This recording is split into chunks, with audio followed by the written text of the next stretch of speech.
Can you even believe that for millions, getting divorced isn't just, emotionally awful. It's like a financial apocalypse. We're talking a massive 41% drop in household income for women. That's nearly double what men typically face. Oh, absolutely. And that's honestly just scratching the surface. What if I told you that retirement nest egg you carefully built, slashed, maybe by half? And even after what seems like a fair settlement, you could be left with practically nothing. The numbers themselves, they're just shocking. We are going to pull back the curtain today. We'll show you the hidden traps, the ones that leave like 80% of individuals feeling totally broke after divorce. And we'll expose the silent economic hit that women and minorities often bear the brunt of. It's serious. But here's the real kicker. What if the very things you fight hardest for, maybe like the family home, are actually traps, setting you up for financial ruin down the line? And the shocking truth about how that signed divorce decree, it might not protect you from your ex's debt. You really need to stick around because, you need this info to survive financially. Welcome to J&J's Divorce Talk. Join us as we, James and Jane, dig into the latest in divorce battles, those tricky custody disputes, and everything family law. Yeah, from the big money settlements to, how things change after the split, we break down the stories really shaping relationships after divorce. And Today, we are tearing into a crucial strategic survival guide. We want to help you navigate the, frankly, treacherous financial waters of divorce and avoid becoming just another casualty. Okay, let's unpack this whole thing. There's this pervasive fear out there, right, that maybe 80% of divorce settlements leave people broke. Now, while that specific number gets debated, the underlying reality, it's truly grim. Yeah, what's really fascinating here is that while, maybe 80% is an exaggeration, the financial aftermath is consistently severe, no doubt about it. We've got a U.S. Government Accountability Office report, the GAO, showing a woman's household income just plummets, average of 41% down post-divorce. Compare that to men, maybe 21 to 23%. It's almost double. And, some studies, they put the immediate income drop for women anywhere between 23% and a huge 50%. Wow. So what does this all really mean then? It means even if the lawyers say it's a fair 50-50 split on paper, it can lead to vastly, vastly unequal futures down the road. Like getting an illiquid asset, the house, right, with its mortgage and upkeep, might seem equal value-wise to getting, say, liquid retirement funds. But the long-term impact, completely different ballgame. And that raises a really important question, doesn't it? If a supposedly fair split can still be devastating, what does actual long-term financial viability look like post-divorce? And here's where it gets really interesting. The impact isn't spread evenly. Not at all. Studies consistently show women facing something like a 45% drop in their standard of living. Compare that to men's 21%. Why such a massive gap? Well, if we connect this to the bigger picture, it really comes down to systemic economic factors, things we know exist. You've got the pay gap husbands often earning, 69% more on average, then career and interruptions, usually for childcare, hitting women harder, and just the basic loss of that higher earning partner's income. It all adds up. But the differences don't stop there, unfortunately. This deep dive also highlights a really shocking double jeopardy situation, especially for women of color. Absolutely. The post-divorce poverty rates tell a stark story. It's around 23% for white women, but it jumps to 32% for Hispanic women, and a really staggering 35% for black women. Compare that to just 9% for white men. It just magnifies those pre-existing inequalities dramatically. And this financial devastation, it goes way beyond just the immediate income hit, right? Your long-term security, that's what's really under threat. Oh, definitely. Retirement accounts, often sliced right in half. You see the average value for divorced men maybe dropping from around $85,000 down to $59,000. But for women who often already have a savings gap going into the divorce, the impact is even more brutal. It can wipe out years of planning. And then there are benefits too. Yeah, we see a major erosion of crucial benefits. Like if you divorce before hitting that 10-year marriage mark, you could lose out on potential Social Security spousal benefits. That's a big deal for some. And get this, an estimated 115,000 women lose their private health coverage every year after divorce. Imagine dealing with that on top of everything else. And the ripple effect on the kids, it's just heartbreaking. They're significantly more likely to end up living in poverty, something like 28% in divorced households, compared to maybe 19% others. And often it's linked to inconsistent child support payments. And that has long-term consequences: lower adult earnings for those kids, lower college attendance rates, even increased risks later in life, like incarceration or teen births. It's a generational thing. So knowing all these numbers, here's a question for you listening. What's the most surprising financial statistic about divorce you've ever heard? Let us know in the comments. Okay, if you're wondering how these terrible outcomes actually happen, a lot of it comes down to the legal nuts and bolts, the framework. Let's dive into the actual rules that govern how assets and debts get divided up. This is so critical. The absolute foundation is figuring out what's marital property stuff acquired during the marriage versus separate property. Separate property is what you owned before tying the knot, or maybe gifts or inheritances just for you. But, and this is fascinating, separate property can actually become marital through commingling, like mixing inheritance money in a joint account or transmutation, basically changing its legal nature. Right, and you have to watch out for something called active appreciation on separate assets. Think like a business owned before marriage. If the growth in value during the marriage happened because of marital effort or funds, that increase. That can be considered marital property. Huge potential oversight. Costs people a fortune. Then you've got the two main systems for actually dividing everything up. 9 states use community property. That usually means a straight 50-50 split of all the marital stuff. Simple, but maybe not always fair in practice. Most other states use equitable distribution.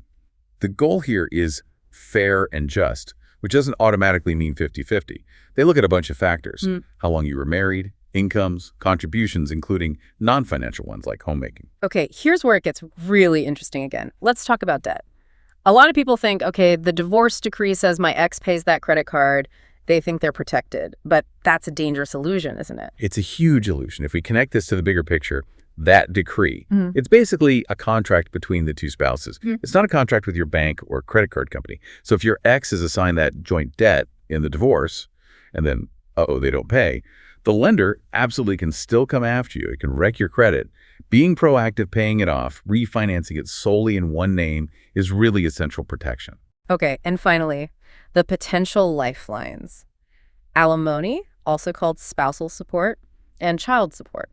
Right. Alimony isn't automatic, though. It depends on things like, again, marriage length, earning potential, need versus ability to pay. Lots of factors. Child support is generally more formulaic, usually based on state guidelines, income levels, custody arrangements, more predictable, usually. But what if some of the decisions you make, maybe the really emotional ones, are secretly sabotaging your entire financial future? We're going to expose the critical mistakes that can lead straight to financial catastrophe right after this. So the path to financial ruin during divorce, it's often paved with decisions that feel right emotionally but are, well, financially disastrous. And maybe the biggest one we see, fighting to keep the family home. It's so charged, right? But it can be a catastrophic financial mistake. Oh, absolutely. What's fascinating here is that the home is usually the biggest asset a couple owns, but it's totally illiquid. You can't easily spend it. So if you trade away your liquid assets cash, retirement funds, just to keep the house, you end up house rich and cash poor. Suddenly you can't cover the mortgage, the taxes, the endless repairs, all on a now reduced income. Selling and splitting the cash. Often the smartest financial move, even if it hurts emotionally. This raises a really important question. Are you maybe overlooking hidden costs, things that can drastically slash the real value of your settlement? Let's talk taxes. Yes. Taxes are huge. Your filing status changes, that impacts everything. The alimony tax rules shifted completely. No deduction for the payer, not taxable for the recipient for divorces after 2018. Big change. Plus, capital gains tax on assets that have appreciated, like stocks or even the house if you sell later. People forget this stuff. And another big one, underestimating post-divorce living expenses. People think, oh, my costs will be cut in half. No way. Running 2 households, it's often substantially higher. And if you mess up how you handle retirement accounts during the split, we're talking potentially tens, even hundreds of thousands lost to taxes and penalties. This is absolutely critical. Dividing things like 401ks, pensions. It requires a very specific legal document. It's called a Qualified Domestic Relations Order, or QDRO. QDRO. Without a properly executed QDRO, tax-free transfers between spouses are impossible. If you just withdraw money to pay your ex, boom. Income tax plus probably a 10% early withdrawal penalty for you. It's a disaster. You need the QDRO. Okay, here's another one that gets really interesting. That temptation, right?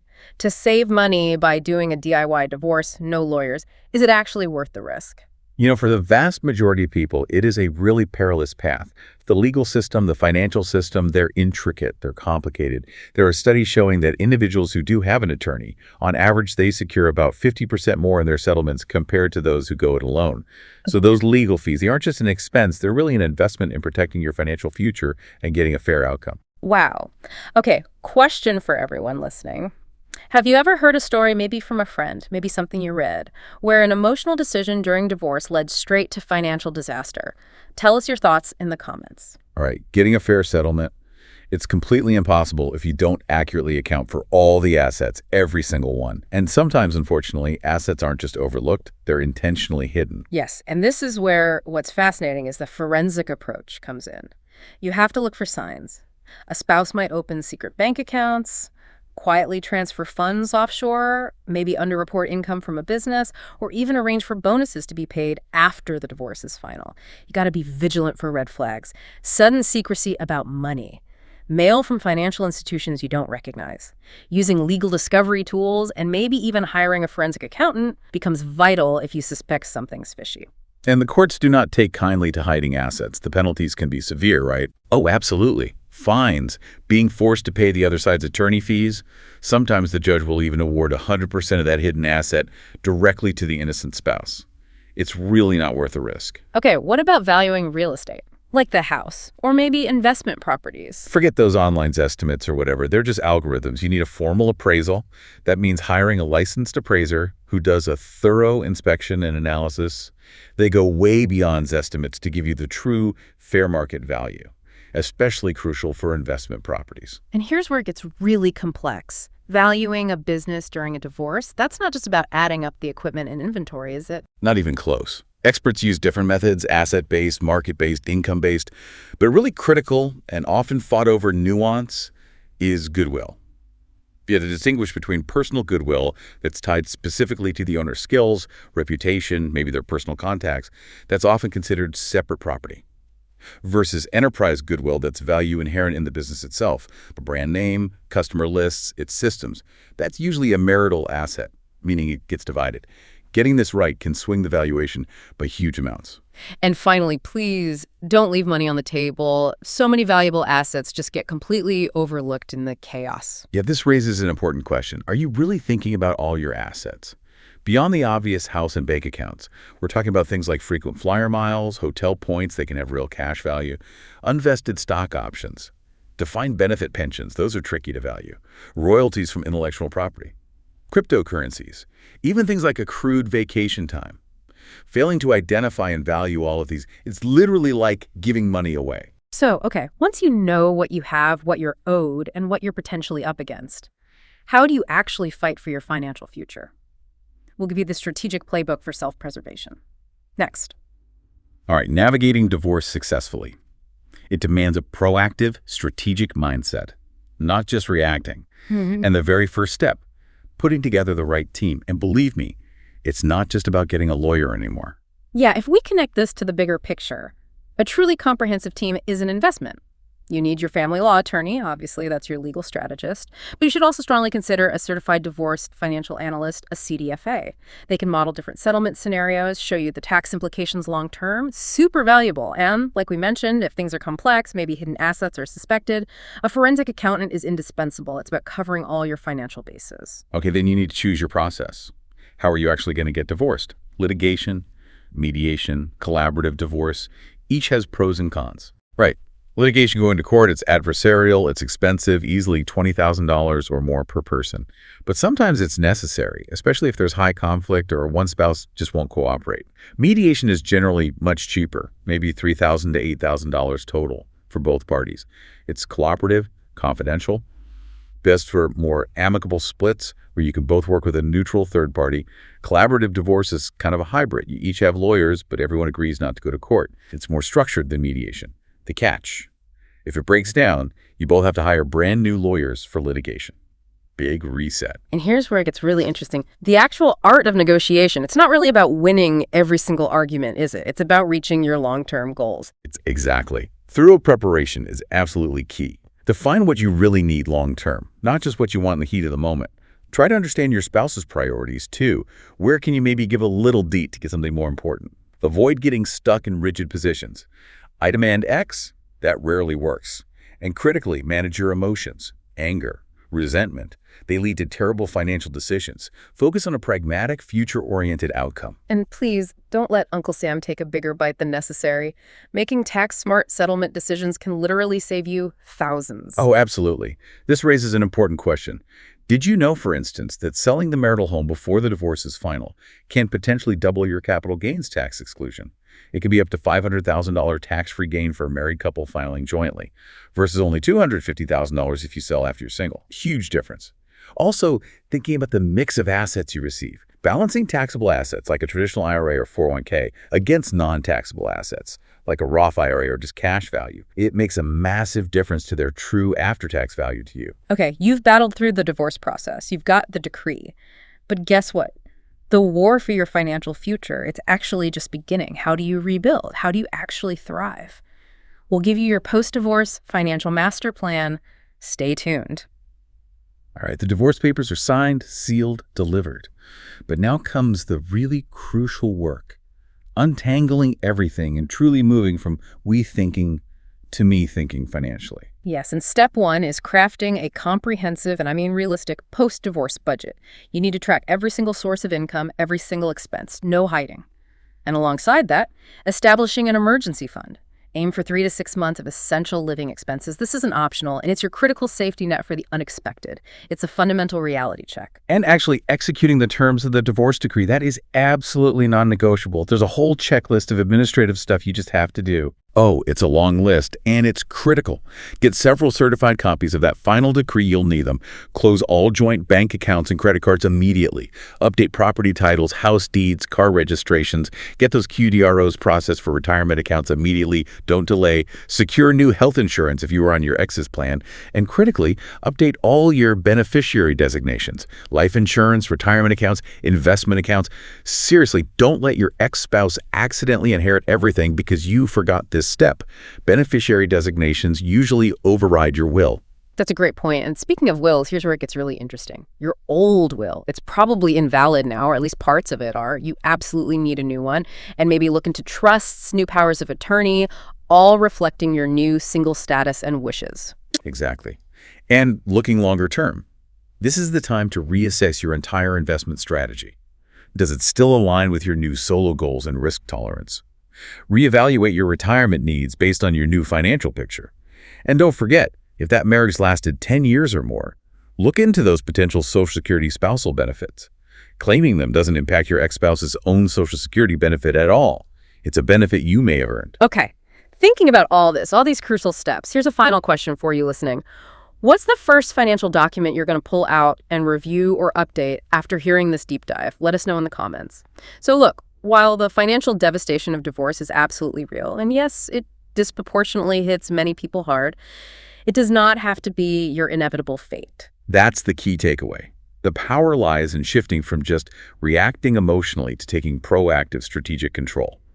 That means preparation, getting the right professional guidance, choosing your process wisely, negotiating based on long-term goals, and then critically, meticulously executing that post-divorce plan.